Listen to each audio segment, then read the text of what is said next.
अब कहते हैं जागृत स्वप्न की तुल्यता, सारा त्रिपुटी समाज स्वप्न में उपजे है। सिद्धांत कहे हैं, पीछे से पूर्व पक्ष चलता आ रहा था, अब सिद्धांत शुरू हुआ है। दोहा, यान्ते अंतर उपजे त्रिपुटी सगल समाज। ये तो हो गया था यार कल, फिर वहीं आ गए। यहां से चलेगा, ये हो गया था स्वप्न के उत्पत्ति की शंका करके अंतःकरण व अविद्या के परिणाम और चेतन के विवर्त स्वप्न की सिद्धि। ये वाला 310 नंबर जहां लिखा हुआ है, स्वप्न के, वहीं रखो भाई। स्वप्न के उत्पत्ति की शंका करके अंतःकरण व अविद्या के परिणाम और चेतन के विवर्त स्वप्न की सिद्धि बताते हैं। इसमें दो शब्द आए, अविद्या का परिणाम और चेतन का विवर्त। हाँ। विवर्त और परिणाम शब्द दो आए हैं, विवर्त और परिणाम। परिणाम का अर्थ क्या है, विवर्त का अर्थ क्या है? परिणाम कहते हैं जो अपने रूप को छोड़ करके अन्य रूप में बदल जाए, जैसे दूध अपना रूप छोड़ के दही दही। हो गया, उसको बोलते हैं परिणाम। तो विवर्त होता है जो अपने रूप को ना छोड़ करके दूसरे रूप में दिखाई पड़ता हो, वो क्या है? विवर्त। रज्जु जैसे में। रज्जु में सर्प। आगे चलते हैं। ऐसी शंका होवे है, स्वप्न के जो स्वप्न के जो पदार्थ प्रतीत होवे हैं, तिनकी उत्पत्ति अंगीकार होवे। तो जैसे स्वप्न दृष्टि से जागृत के पदार्थ मिथ्या सिद्धांत में कहे हैं, तैसे जागृत के पदार्थन की न्यायी उत्पत्ति काल वाले होने से स्वप्न के पदार्थ ही सत्य हुए चाहिए। ऐसी शंका क्या होती है? शंका ये होती है कि स्वप्न के जो पदार्थ है ना, यदि उनको आप, जैसे पीछे पूर्व पक्षी ने कहा था कि वो पदार्थ सत्य हैं, तो यदि सत्य ही मानो उत्पन्न हुए हैं, वो असली रूप में यदि उत्पन्न हुए हैं, तो फिर उत्पन्न हुए हो तो जैसे जागृत के पदार्थ सत्य हैं, जी, ऐसे ही कहते हैं जो स्वप्न के पदार्थ है ना, वो भी कहते हैं सत्य होने चाहिए। जब वो असली रूप में उत्पन्न हुए हैं, तो जागृत के पदार्थ यदि सत्य हैं, जागृत को तो आपने कहा कि वो स्वप्न की तरह मिथ्या है, तो स्वप्न वाले को मिथ्या पहले सिद्ध करो ना। जब आपने कहा भी वो तो असली जा करके देखता है सूक्ष्म शरीर, हाथी घोड़े असली जाके देखता है बाहर निकल के। तो कह रहे हैं कि ऐसा कहोगे तो जागत के पदार्थन की न्यायी उत्पत्ति वाले अपनी होने समझ से में आ जो गई। उत्पन्न हुआ है, वो होने से अपने। फिर कहते हैं स्वप्न के पदार्थ ही भी सत्य होने चाहिए, और स्वप्न के मां ही पदार्थन की उत्पत्ति नहीं माने, तब यह दोष नहीं। जब आप उत्पत्ति नहीं मानते हो, ऐसा मानते हैं कि वो वासनामय जगत है, कुछ उत्पन्न नहीं हुआ है, तब तो ठीक है। यदि आप उसको उत्पन्न मानते हो, तो उनको भी जागृत की पदार्थ की न्याय, उनको भी सत्य मानना पड़ेगा। पर ऐसा सपने में होता नहीं है, कुछ उत्पन्न हुआ ही नहीं। काहे ते जागृत के पदार्थ तो उत्पन्न हुए प्रतीत होवे हैं, और स्वप्न में पदार्थ बिना हुए प्रतीत हुए हैं। वहां तो बिना हुए दिखते हैं ना, पैदा हुए थोड़ी दिखते हैं। मानो आपको वहां हाथी दिखा, तो हाथी आपको पैदा हुआ थोड़ी दिख रहा है कि अभी जहाँ अभी जन्म ले रहा बड़ा, और आपको तो एकदम बड़ा हाथी दिखता है। कोई भी हाथी है, आदमी है, जहाँ कोई मकान है, कुछ भी है, बनता हुआ थोड़ी दिखता है, एकदम बना बनाया दिखता है। तो इसका मतलब उत्पन्न नहीं हुआ। या ते स्वप्न में बिना हुए पदार्थन का ज्ञान भ्रम रूप हुए है, तिनकी उत्पत्ति माननी योग्य नहीं। ये सिद्धांति ने उत्तर दिया है, शंका उठा के दिखाई है। अब शंका का समाधान सिद्धांति ही है, शंका उठा रहे हैं पूर्व पक्षी की, अब उसका उत्तर दे रहे हैं। साधन सामग्री बिना उपजे झूठ सु होए, बिना सामग्री उपजे यूं तिह मिथ्या जोए। अब कहते हैं कि हरेक पदार्थ को उत्पन्न होने की कोई सामग्री होती है। एक तो देश होता है, एक काल होता है। हरेक पदार्थ किसी देश में और किसी काल में उत्पन्न होता है, तो उसके साथ में वो जिस कारण से बनता है, वो कारण भी होना चाहिए जो उसको बनाने वाला है। जैसे घड़ा है, मानो घड़ा किसी देश में किसी काल में उत्पन्न होगा, उसको बनाने वाला कुलाल भी चाहिए, दंड भी चाहिए, चक्र भी चाहिए, सब चाहिए ना। तो कहते हैं साधन सामग्री के बिना जो भी उत्पन्न होता है वो क्या होता है? झूठ है। झूठ का अर्थ क्या है? मिथ्या। बिन सामग्री उपजे, जो बिना सामग्री से उत्पन्न होता है ना, इसी कारण से मिथ्या जो है उसको मिथ्या मानना चाहिए। जिस वस्तु की उत्पत्ति में जितना देश काल आदि सामग्री साधन कहिए कारण है, उतनी सामग्री बिना उपजे सो मिथ्या कहिए है। और स्वप्न के हस्तियादकन की उत्पत्ति के योग्य देश काल है नहीं। अब मानो इतना बड़ा जो हाथी है वो तो 10-20 साल में इतना बड़ा होगा ना, जी तो वहां तो सपना क्षण मात्र आया, तो इतना बड़ा हाथी कहाँ से आ गया? जी। उसके उत्पत्ति के योग्य वहां देश काल तो है ही है नहीं। ही नहीं। क्षण मात्र तो सपना आया, उतने में इतना बड़ा हाथी कहाँ से आ गया? तो कह रहे हैं बहु काल में और बहुत देश में उपजने योग्य हस्ती आदिक क्षण मात्र काल में सूक्ष्म कंठ देश में उपजे हैं। जो हिता नामक हमारी नाड़ी है ना, कंठ नाड़ी, उसी में तो जब जीव का वास होता, स्वप्न होता है, तो उस नाड़ी में कहाँ से देश काल आ गया? कहाँ इतना बड़ा हाथी आ जाएगा? वो सब वासनामय है। यद्यपि स्वप्न अवस्था में काल देश भी अधिक प्रतीत हुए हैं। हमारे को तो लगता है ना कि बहुत समय हो गया स्वप्न आते आते, ऐसा लगता है ना, ऐसे लगता है। पता नहीं कितना देर हो गया। लेकिन सपना तो क्षण मात्र ही होता है। प्रतीत तो यद्यपि होता है, तथापि अन्य पदार्थन की न्याय स्वप्न में अधिक काल और अधिक देश भी अनिर्वचनीय प्रातिभास उत्पन्न हुए हैं। एक तो अनिर्वचनीय है और उसकी सत्ता क्या है? प्रातिभाषिक। प्रातिभास का अर्थ क्या है? प्रतीति मात्र है, वास्तव में वो नहीं है नहीं। हमें। काहे ते विषय बिना। काहे ते विषय बिना प्रत्यक्ष ज्ञान होवे नहीं, और स्वप्न में अधिक देश काल का ज्ञान होवे है। कहते हैं भी एक कारण क्या है जो हम बता रहे हैं, उसमें कारण ये है कि बिना विषय के कोई भी प्रत्यक्ष ज्ञान नहीं होता। जब तक विषय होगा तो उसका ज्ञान होगा, जब विषय है ही नहीं तो उसका ज्ञान कहाँ से होगा? तो कहते हैं स्वप्न में अधिक देश काल का ज्ञान होता है, वहां लगता कि बहुत समय हो गया, बहुत बड़ा देश है जहां हम घूम रहे हैं, ऐसा होता है ना। व्यवहारिक देश काल न्यून है। व्यवहार देश काल तो वहां बहुत कम है, लेकिन ज्ञान बहुत बड़े देश काल का होता है वहां। जी। यहाँ ते प्रातिभाषक उत्पन्न हुए हैं। ये दोनों देश काल क्या है? प्रातिभाषक है, अनिर्वचनीय है। परंतु स्वप्न अवस्था में उपजे जो प्रातिभाषक देश काल हैं, सो स्वप्न अवस्था के हस्ती आदकन के कारण नहीं। वो उन पदार्थों के कारण नहीं है देश काल। काहे ते कारण होवे सो पहले उपजे है। सही। यदि वो देश काल उन हस्ती आदकन के कारण हो तो उनके दिखाई देने से पहले दिखाई देने चाहिए। लेकिन जब आपको पदार्थ दिखाई देते हैं उसी समय देश काल दिखाई पड़ता है, पहले थोड़ी होता है। कार्य पीछे उपजे है। स्वप्न के देश काल और अस्तियादक एक ही समय में उत्पन्न हुए हैं। जी। यहाँ ते तिनका कार्य कारण भाव बने नहीं। और व्यवहारक देश काल न्यून है, बहुत कम है। हस्ती आदि के योग्य नहीं। जो जितना वहां समय है, जहाँ जितना देश है ना, देश कौन सा है? कंठ नाड़ी। और समय क्षण मात्र है, तो वो इन पदार्थों के योग्य है नहीं। यहाँ ते देश काल रूप सामग्री बिना उपजे हैं, यहाँ ते स्वप्न के पदार्थ मिथ्या हैं। और भी माता से आदि लेके हस्ती आदिकन की सामग्री स्वप्न में नहीं है। कहाँ है हाथी की माता? वहां नहीं है। जिससे हाथी उत्पन्न हुआ, कहाँ? हमारे को तो हाथी दिख रहा है ना, ऐसा कुछ दिखाई नहीं उसकी देता। माता पिता उसका कहाँ रहता है? कुछ नहीं ना है। यद्यपि स्वप्न में प्राणी पदार्थन के माता पिता भी प्रतीत होवे हैं। कई बार वहां पूरा परिवार दिखता है कि नहीं? हमारा ही दिखता है। हम हैं, हमारे पिता भी है, हमारे माता भी वहां खड़ी है, हमारे भाई वहां दिखते हैं ना सब। तथापि स्वप्न के माता पिता पुत्र की उत्पत्ति के कारण नहीं। जो वहां दिखाई दे रहे ना माता पिता, वो उत्पत्ति के कारण थोड़ी है। वो तो इकट्ठे ही सब दिखाई देने लगे हैं। जी समझ गए? जी। कहाँ थे माता पिता और पुत्र? एक क्षण में साथ उपजे हैं। वही तो। यहाँ ते तिनका कार्य कारण भाव बने नहीं। नहीं बन।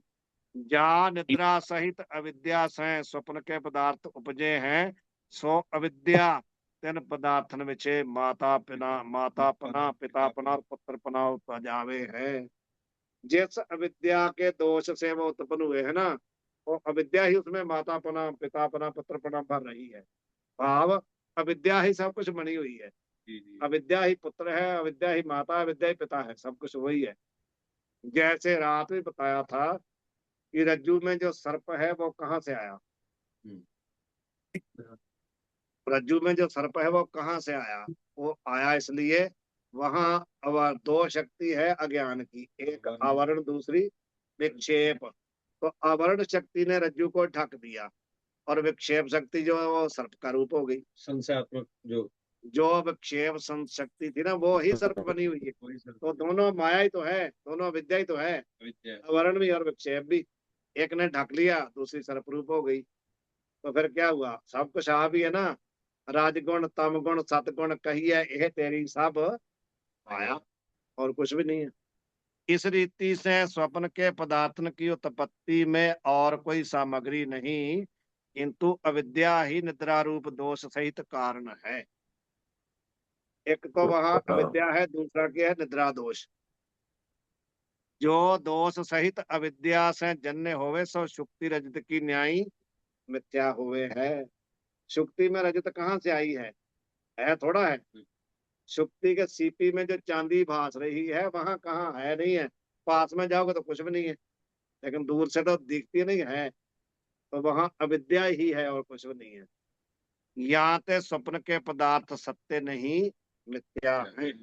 तिनका उपादान कारण अंतःकरण है अथवा साक्षात अविद्या ही तिनका उपादान कारण है। या तो अंतःकरण या अविद्या।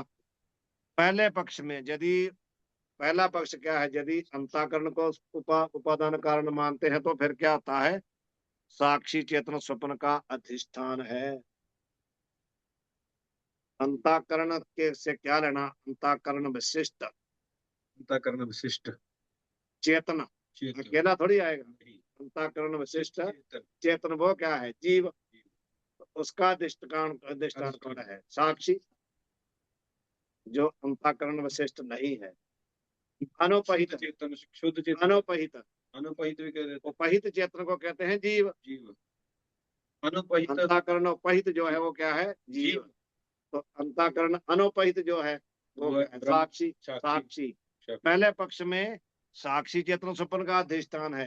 तो यदि माया को मानते हो उपादान, तो दूसरे पक्ष में ब्रह्म चेतना कूटस्थ कूटस्थ ब्रह्म स्वप्न का अधिष्ठान है। इसकी टीका पर इसकी टिप्पणी पढ़ लो, नीचे दी है अधिष्ठान की दी है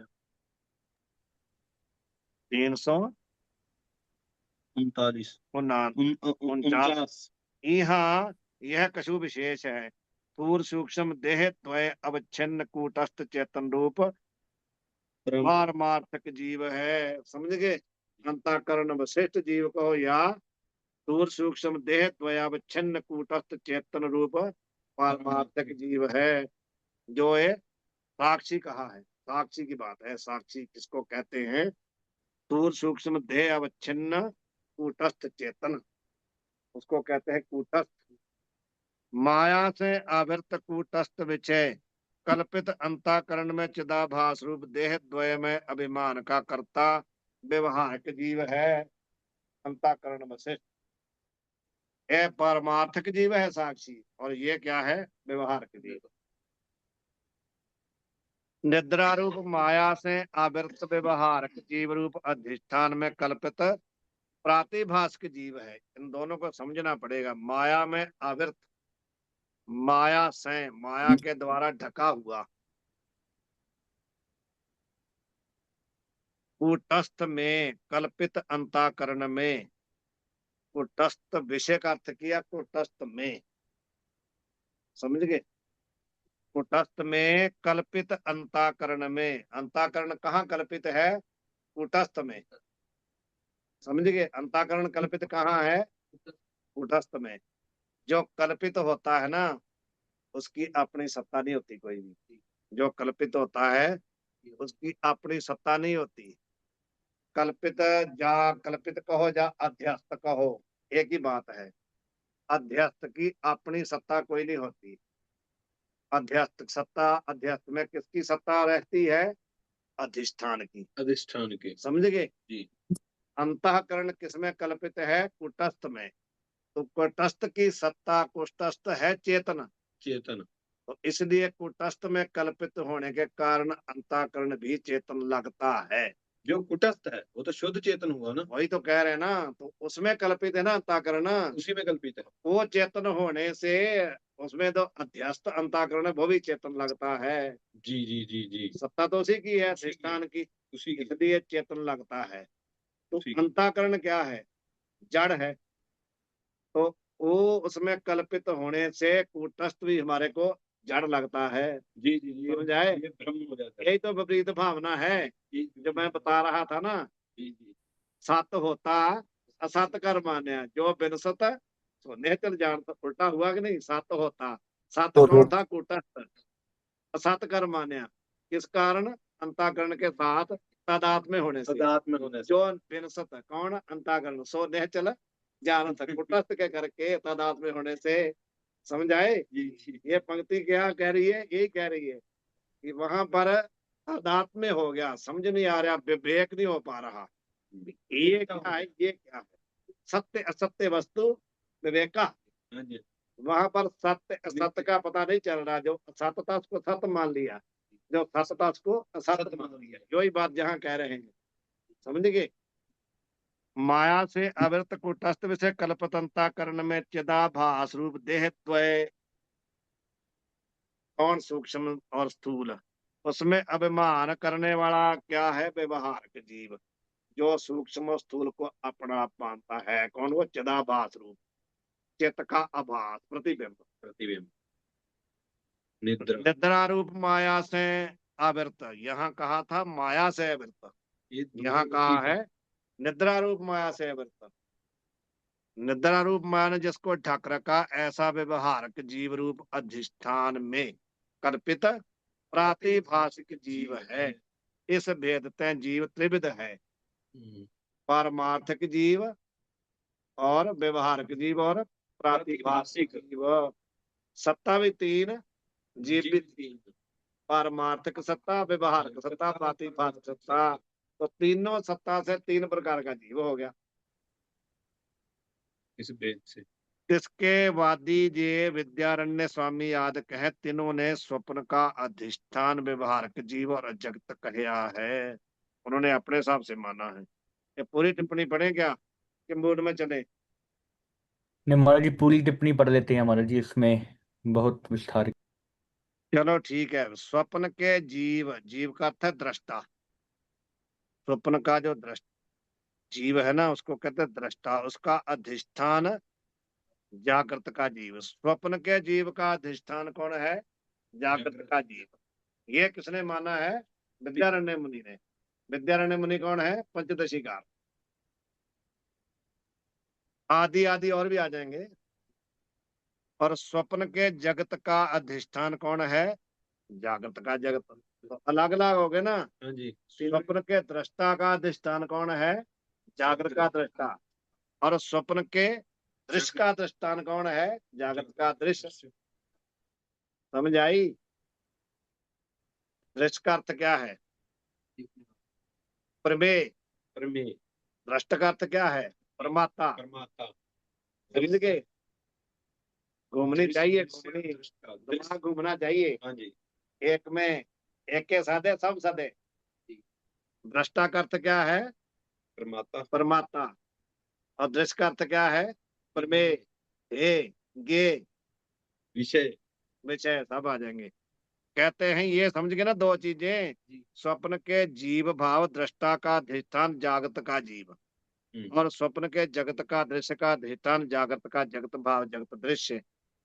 स्वप्न अध्यास का उपादान व्यवहारिक जीव, जगत का आवर्क निद्रा रूप अवस्था ज्ञान तूला ज्ञान है। ये बात देखो, स्वप्न अध्यास का उपादान। स्वप्न में क्या हुआ? अध्यास का अर्थ क्या है? भ्रांति।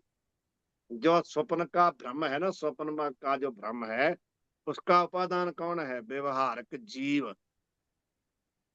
व्यवहारिक जीव जगत का व्यवहारिक जीव जगत का आवर्क, उस व्यवहारक जीव जगत का आवर्क भाव, उसको ढकने वाला कौन? निद्रा रूप अवस्था ज्ञान, उसको क्या कहते हैं? स्थूला ज्ञान। समझ गए? जो अधिष्ठान को ढकता है उसको बोलते हैं मूल। मूला विद्या। मूला विद्या, मगर तूला तो नहीं। और जो विशेष सहित चेतन को ढकती है उसको क्या बोलते हैं? तूला विद्या। समझाई? जा तूला ज्ञान जा मूला ज्ञान, जा तूला विद्या जा मूला विद्या। जो अधिष्ठान को ढके उसका नाम है मूला विद्या। जो विषय अवच्छिन्न चेतन को ढके उसको बोलते हैं तूला विद्या। कैसे? जैसे घट है विषय, जी, तो घटावच्छिन्न चेतन को जो ढकती है उसका नाम है मूला तूला विद्या। समझ गए? घटावच्छिन्न चेतन को जो ढके, छिन्न चेतन। तो जो घट के अधिष्ठान अनवच्छेदन अनवच्छिन्न को ढके उसका नाम है मूला विद्या। चलो आगे चले। व्यवहारक दृष्टा दृश्य जड़ है। व्यवहारक दृष्टा हम्म, और दृश्य ये दोनों क्या है? जड़। जड़। ताकू सत्ता स्फूर्ति देने रूप अधिष्ठानता संभव है नहीं। ना तो व्यवहारक जो दृष्टा है वो ही किसी का अधिष्ठान बन सकता है, और ना ही व्यवहारक दृश्य बन सकता, किसी का अधिष्ठान नहीं ना बन सकते। क्योंकि जड़ है। यहाँ ते अहंकारावच्छिन्न चेतन वा अहंकारावच्छिन्न चेतन स्वप्न का अधिष्ठान है। दोनों को मान सकते हो। अधिष्ठान तो चेतन ही बनेगा, भले वो अहंकार अवच्छिन्न है भले अहंकार अनवच्छिन्न है, वो ही बनेगा। यह दो मत समीचीन है। ये दोनों बात ठीक है, परंतु प्रथम मत माने तो अहंकारावच्छिन्न का आच्छादक तूला ज्ञान ही स्वप्न का उपादान संभव है। अहंकारावच्छिन्न का आच्छादक, जो अहंकारावच्छिन्न है चेतन, उसको तो किसी ने ढका है कि नहीं? उसको किसने ढका है? तूला ज्ञान ने। वो जो तूला ज्ञान है ना, उस तूला ज्ञान ही स्वप्न का क्या है? उपादान कारण है। समझ गए? जगत के जागृत के बोध से ब्रह्म ज्ञान बिना ता की निवृत्ति भी संभव है। उसकी निवृत्ति तो जागृत के बोध से ब्रह्म ज्ञान बिना भी हो सकती है। हो जाती है कि नहीं? कैसे? जी, कैसे हो जाती है? सही है। रज्जू को आपने सर्प मान लिया, जी, तो उसका उसको किसने ढका था? तूला विद्या ने। विद्या ने। तो उसके लिए ब्रह्म ज्ञान की जरूरत है? नहीं, लाइट जगाओ, समाने ज्ञान की जरूरत है उसके लिए। लाइट जगाओ तो ज्ञान हो जाएगा। हो जाएगा। बिना ब्रह्म ज्ञान के हो गया कि नहीं? हो गया। इसलिए तो लोग कहते हैं बाबा जी ब्रह्म ज्ञान की क्या जरूरत है, वो तो वैसे चला लेके काम, अपना ब्रह्म ज्ञान अपने पास रखो आप। बिना ब्रह्म ज्ञान के कहते हैं इसका तो काम चल जाएगा। जी, जी। अविद्या में प्रतिबिंब रूप जीव चेतन का बिंब रूप ईश्वर चेतन विवरणकार की रीति से व्यापक होने तय अहंकार अनवच्छिन्न चेतन है। ये विवरणकार जेड़े स्वामी विवरणकार ने, उनके मत में विवरणकार अलग है। अच्छा, विद्या अलग है। विद्यारण्य तो पंचदशीकार है। पंचदशी। विवरणकार कौन है? प्रकाशात्म। विवरण, हाँ जी, प्रकाशात्म महाराज जी। प्रकाशानंद हाँ। जी।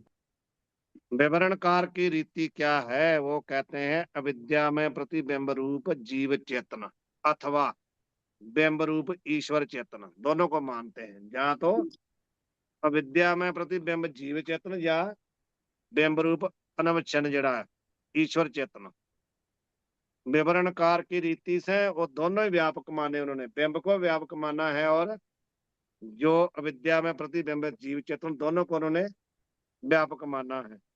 तो उनकी दृष्टि से अहंकार अनवच्छिन्न जो चेतन है ना, ताकू स्वप्न का अधिष्ठान वो मानते हैं, अनवच्छिन्न को, अवच्छिन्न को नहीं। ता का आच्छादक मूला ज्ञान ही स्वप्न का उपादान मानना होवे है उनके मत में। इनके मत में कौन था? मूला ज्ञान। इनके मत में कौन है? मूला ज्ञान। जागृत बोध से ता स्वप्न की बाद रूप निवृत्ति होवे नहीं।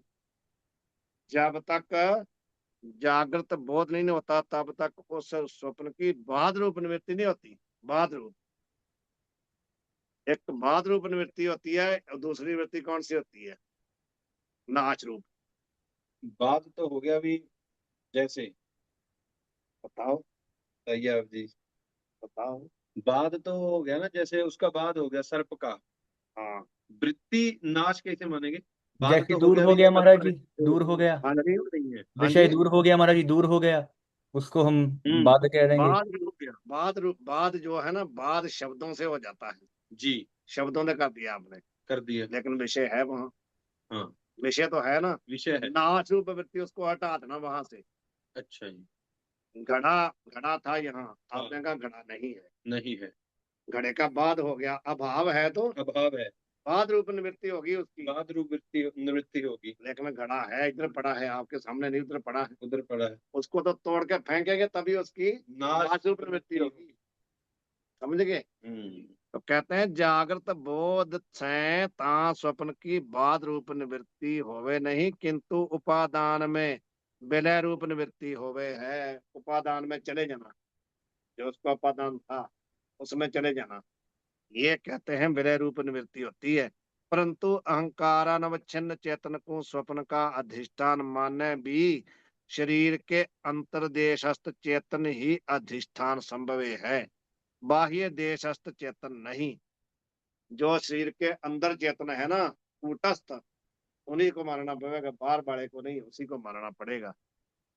अविद्या में प्रतिबिंब जीव चेतन व अविद्या में बिंब में ईश्वर चेतन दोनों अहंकार अनवच्छिन्न है। ये दोनों क्या है? अहंकार अनवच्छिन्न, जीव भी और ईश्वर भी। और व्यापक होने थे शरीर के अंतर भी हैं दोनों। अंतर्देशस्थ चेतन में ही जो स्वप्न की अधिष्ठानता है, ताका अंतःकरण को अवच्छेद माने तो अहंकार अनवच्छिन्न को अधिष्ठानता सिद्ध होवे है। उस अंतःकरण को यदि अवच्छेद मानते हैं ना, जीव का था ईश्वर का, तो फिर कहते हैं कि उसको मानने से अहंकार अवच्छिन्न को अधिष्ठानता सिद्ध होती है। इसी चेतन में स्वप्न की अधिष्ठानता का अंतःकरण को अवच्छेदक नहीं माने तो अहंकार अनवच्छिन्न को अधिष्ठानता सिद्ध होवे है। दो चीजें हैं अलग अलग, एक है अहंकार अवच्छिन्न चेतन, दूसरा है अहंकार अनवच्छिन्न चेतन। तो जी। दोनों में कैसे हैं, अधिष्ठानता कैसे सिद्ध होती है स्वप्न की? तो पहले को बताया कि अंतःकरण विच्छेद को मानना है तो अंतःकरण अंतःकरण जो है ना, उसको यदि अवच्छेदक मानते हैं ना, तो फिर तो अहंकार अवच्छिन्न को अधिष्ठानता सिद्ध होती है।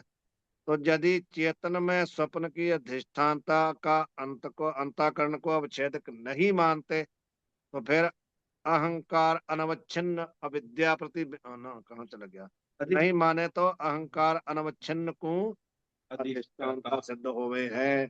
उसमें अंतःकरण विशेषण है ना, तो यदि अंतःकरण को अवच्छेदक मानेंगे तो अहंकार अवच्छिन्न जो है वो अधिष्ठान बनेगा। तो यदि अंतःकरण को अवच्छेदक नहीं मानते, वो किसका अवच्छेदक नहीं है? कूटस्थ का। जो प्रतिबिंब है उसका तो अवच्छेदक है अंतःकरण, जो कूटस्थ है उसका अंतःकरण अवच्छेदक नहीं है। तो अहंकार अनवच्छिन्न कौन है? कूटस्थ। अहंकार अवच्छिन्न कौन है? प्रतिबिंब। समझ आई? अहंकार अवच्छिन्न कौन है? प्रतिबिंब रूप जो चेतन है। जी। और अहंकार अनवच्छिन्न कौन है? कूटस्थ साक्षी। शुद्ध चेतन। तो दोनों की अधिष्ठानता बता दी। अहंकार अनवच्छिन्न अविद्या प्रतिबिंब और बिंब दोनों है। कहते हैं कि अहंकार अनवच्छिन्न अविद्या प्रतिबिंब जो है वो भी है, और बिंब दोनों ही अहंकार अनवच्छिन्न है। और तो मतभेद से दोनों को स्वप्न की अधिष्ठानता है, मतभेद से दोनों को ही मान सकते हैं। तथापि अविद्या में प्रतिबिंब रूप जीव चेतन को अधिष्ठानता कहना ही समीचीन है, ये निकाला। किंबा अविद्या में प्रतिबिंब को कल्पित होने तय अधिष्ठानता की अयोग्यता है। प्रतिबिंब क्या है? कल्पित है ना वो तो, जी। इसलिए उसको अधिष्ठान नहीं मान सकते। यहाँ ते अंतःकरण उपहित वा अविद्या उपहित साक्षी चेतन ही स्वप्न का अधिष्ठान मानना उचित है। पीछे कहा था ना कि स्वप्न साक्षी भाष्य है, तो यहाँ सिद्ध कर दिया। ये सर्व त्रिसत्तावादी की रीतियां हैं, जो तीन सत्ता मानते हैं ना, उनके मत में है। जो अद्वैत वाले हैं, उनके मत में नहीं है। दृष्टि सृष्टिवाद की रीति से सर्व अनात्म पदार्थ की एक सत्ता, कौन सी? प्रातिभाषिक सत्ता। और किनके मत में? दृष्टि सृष्टिवाद के मत में सत्ता के होने से जागृत स्वप्न दोनों को ब्रह्म चेतन ही अधिष्ठ माना गया है। ठीक है। वाहिगुरु जी का खालसा, वाहिगुरु जी की फतेह। वाहिगुरु वाहिगुरु जी की फतेह।